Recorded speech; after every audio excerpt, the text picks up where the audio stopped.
Saviez-vous que, depuis juin, les véhicules de type côte-à-côte sont maintenant acceptés dans certains sentiers au travers de la province de Québec?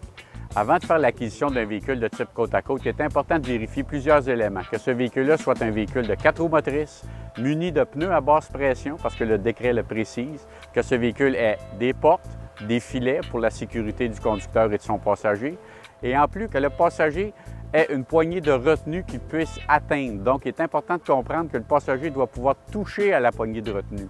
Les passagers de moins de 16 ans doivent rencontrer cette condition-là de toucher à la poignée de retenue. Vérifiez ces éléments-là avant de faire l'acquisition d'un véhicule de type côte-à-côte. Sans ça, vous pourriez vous retrouver en sentier, rencontrer des agents de surveillance de sentier ou des policiers et vous voir donner une contravention. Avant de faire l'acquisition d'un véhicule de type côte-à-côte, vérifiez l'ensemble de ces éléments-là. De plus, vérifiez sur le site de la Fédération, il y a la liste des clubs qui acceptent ce type de véhicule-là. Lors de vos randonnées, vous pourriez vous retrouver dans des sentiers où ces véhicules-là sont interdits pour différentes raisons. Et les raisons principales de leur interdiction sont des problématiques de droit de passage, d'infrastructure, de largeur de sentier. Donc, il est important de respecter ces consignes-là. Bonne randonnée avec votre nouveau véhicule de type côte-à-côte.